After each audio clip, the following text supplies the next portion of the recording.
Good morning, students. Today we will be understanding the latter part of the story, that means the part 2 of the story of the chapter The Desert.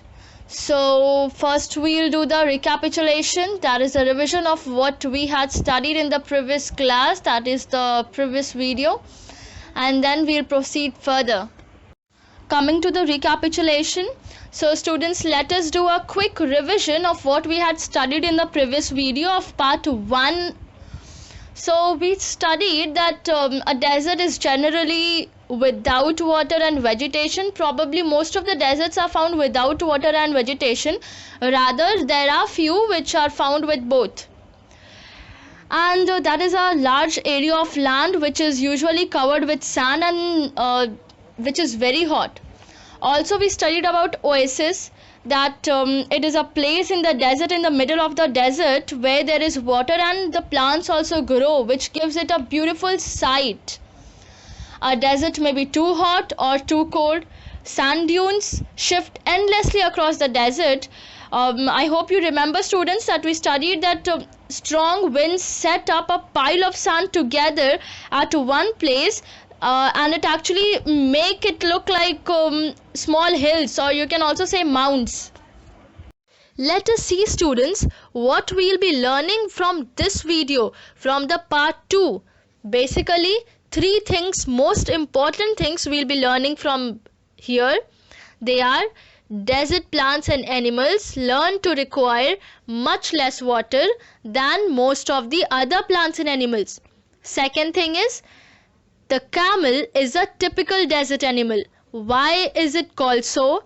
And why the camels are called as the ship of desert? All that we are going to learn in this video itself. Third thing is, smaller desert animals, they have got unusual means of satisfying their need for water.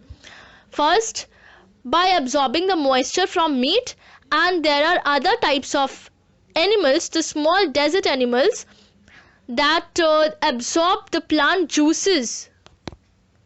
Coming to the part 2, all living things need water in order to survive. The few plants and animals that live in deserts have developed the ability to require less water than most plants and animals. The camel, popularly known as the ship of desert, can drink a lot of water at just one time. Camels can do without water for days together. So students, it's clear from this paragraph that each one of us, be it plants, animals, trees or human beings, everyone needs water. There are few plants and animals that require less of water than the other plants and animals. Now camels are popularly known as the ship of desert, just because they are the only mean of transportation that is found in deserts, which helps human being go from one place to another. So students, if you could remember, we had studied it in class 6 that camels can drink up to 30 gallons of water, or say 500 glasses, in just 10 minutes. The reason is that they sweat very little, and we human beings sweat because we must keep our body temperature constant. We sweat when it gets hot, and this cools the body. Camels can stand under high body temperature. They don't need to sweat and can therefore retain the water they drink for long periods of time. Okay, so this means that that we sweat, and we need to keep our body temperature constant. So when we sweat, it gradually cools up our body temperature, thus making our temperature constant, that is same. While the camels don't sweat, they are just they do not sweat a lot, so they can retain the water that they drank before, and they can continue to use that water for a larger period of time. This is the picture display of the story. So in this picture we can see the sand dunes, that is a pile of sand set up at one place, and thus they move across the desert with the help of wind, or say the strong winds. We can see oasis, that is water, and some trees are present here also. We can also see camels, that is the ship of desert, drinking a lot of water at one time. The smaller desert animals do not drink water. They burrow underground during the hot day and come out at night to eat. Some of them eat other animals and get the water they need from the moisture in the meat, while others eat plants and seeds and get the water they need from the plant juices.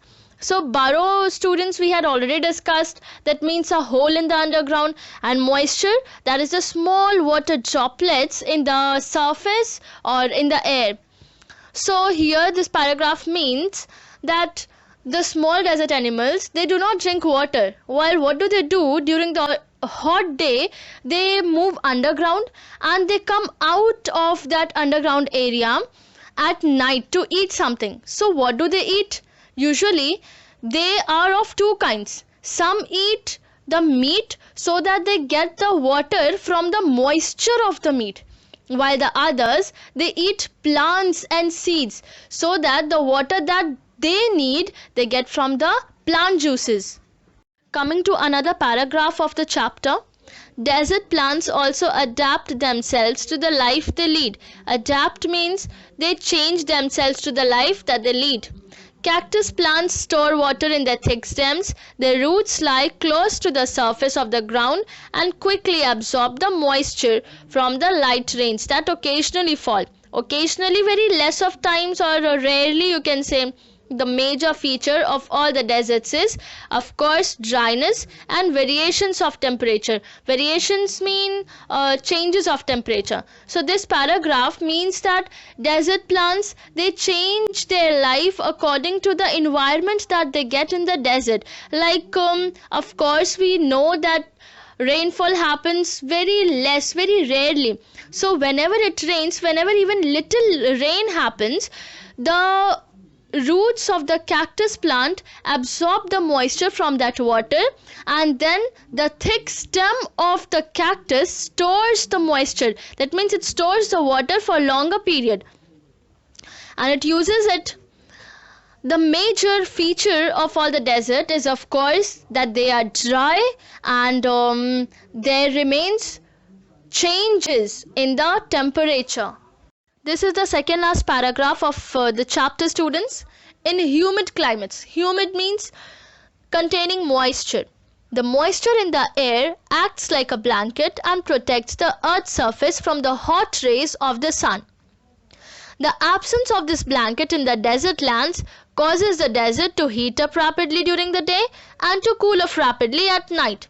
So students, from this paragraph we understood that in the moisturous climate, what happens, the moisture that is present in the air, it protects the earth's surface from the extreme hot rays of the sun, that is ultraviolet rays of the sun.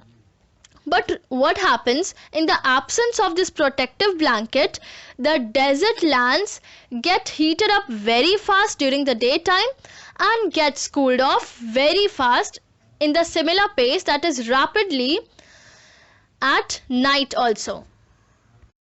The last paragraph, and thus for me one of the most important paragraphs in this chapter. Deserts are an important part of nature's great plan. They are there like the dense forests and deep oceans. Just because they are hot and dry, one should not look upon them as useless parts of earth. Of course, it's very true. Students, everything, each and everything made by God for this nature is a great plan of His. Nothing on this earth or say in the universe is useless.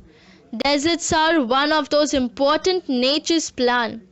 Exactly as the forest and oceans, as they are important, similarly deserts are important in the similar way. The dry condition of deserts, it helps the important formation of many minerals. So we should never look upon anything, be it deserts or anything in this earth, as useless part of the earth. Glossary. So these are the words that we came across while reading the chapter and had a good discussion on as well. So the first word is constant. That means remaining the same. Burrow is a hole in the ground. Adapt means change. Occasionally is sometimes. Absorb, take in completely. Variations, changes. Humid means containing moisture. Rapidly is fast or suddenly. So students, here our chapter ends up, and I hope you all are taking full interest and with enthusiasm you all would be completing the worksheets or the assignments that you all are getting.